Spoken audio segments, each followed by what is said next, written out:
Olá, pessoal, turminha do terceiro ano. Eu sou a professora Andréia e hoje nós vamos trabalhar com o livro de língua portuguesa do terceiro ano. Vamos lá para o seu livro para a primeira lição.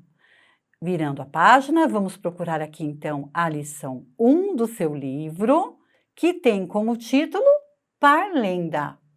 Parlenda é algo que vocês já devem ter ouvido lá no primeiro e segundo ano. Vocês sabem o que é uma parlenda? Parlenda é um gênero textual, ou seja, um texto. Um texto que muitas pessoas gostam de ler e de ouvir. Por quê? Porque a parlenda, ela tem um ritmo, aquele ritmo musical, por causa de algumas palavrinhas que às vezes rimam. Então ela traz essa alegria para o momento em que vocês estão lendo.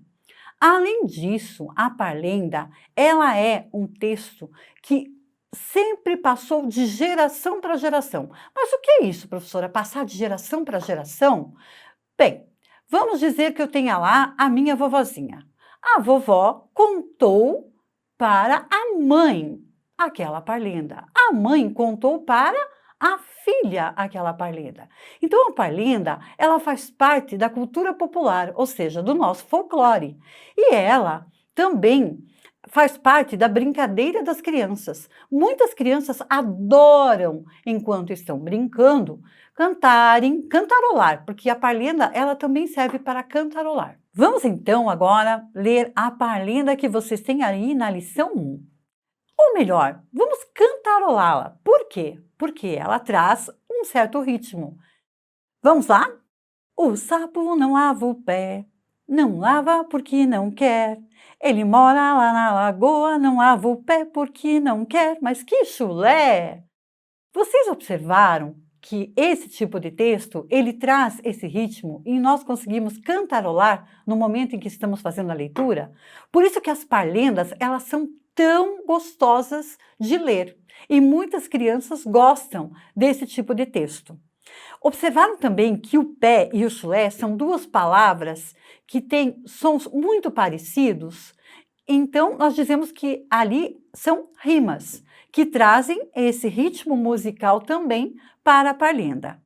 A parlenda, ela sempre vai fazer parte das brincadeiras, da leitura e da interpretação de textos. Vamos então agora ler a parlenda para resolver algumas questões.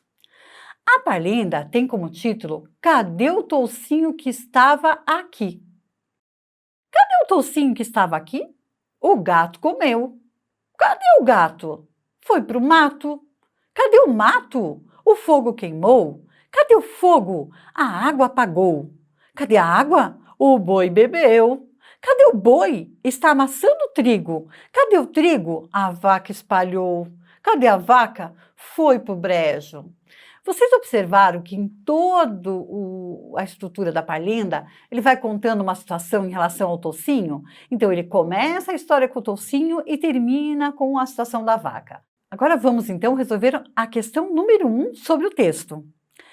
A questão número 1 diz o seguinte: de acordo com a parlenda, o boi está. Alternativa A, bebendo água. Alternativa B, apagando fogo. Alternativa C, amassando o trigo. Alternativa D, procurando o gato. Para eu responder essa questão, eu preciso voltar lá na parlenda e descobrir onde está o boi no texto, para depois descobrir o que ele está fazendo. No começo eu tenho o gato, depois eu tenho o mato, depois eu tenho o fogo, depois eu tenho a água. E olha só, aqui eu tenho o boi. Cadê o boi? O boi está amassando o trigo. Encontramos a resposta para a nossa questão número 1. Então, eu vou marcar o que aqui? Eu vou marcar a alternativa C, amassando o trigo. Viu como é fácil? Toda vez que eu tiver uma questão, uma perguntinha, eu volto lá no texto para poder entendê-lo um pouco melhor. Vamos, então, à questão número 2. O fato da início à história contada na parlenda. Que fato é esse? O que inicia a parlenda? Ou seja, toda essa história começa com o quê? Com o gato ter comido o toucinho? Com o boi ter amassado o trigo? Com a água ter apagado o fogo? Ou com a vaca ter ido para o brejo? Olha só, voltamos ao texto novamente. Lá no texto, pergunta-se assim, cadê o toucinho que estava aqui? Opa, o toucinho, o que aconteceu com ele? O gato comeu. Então, o que dá início a esse texto? O que dá início a essa parlenda? Na história, é o gato ter comido o toucinho. Então, inicia a nossa parlenda com essa situação. Então, vocês vão marcar a alternativa A. Vamos então para mais uma questão? Vamos fazer agora a questão 5. E aqui eu tenho duas dicas para vocês. Na questão 5, nós vamos ler as palavras do quadro. Mato, trigo e gato. Olha só o que a pergunta coloca ali. As palavras que você acabou de ler têm o mesmo número de sílabas. Vejam, não é uma pergunta, está afirmando que ela tem o mesmo número de sílabas. Mas quantas sílabas tem em cada palavra? Então agora eu vou dar uma dica aqui para vocês bem interessante de como que eu consigo encontrar as sílabas de uma palavra. Eu tenho mato, trigo e gato. Posso fazer da seguinte forma, eu posso ler essas palavras, em voz alta, pausadamente, para saber quantas sílabas ela tem. Vamos lá. Mato, trigo, gato. Acho que você aí já matou a charadinha, né? Já sabe quantas sílabas tem. Mas vamos a mais uma dica para confirmar quantas sílabas essas palavrinhas têm. Mato, trigo, gato. Quantas vezes eu bati palmas para cada palavrinha?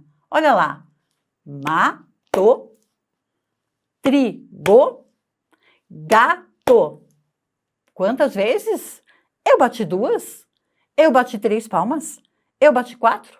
Ou 5 palmas?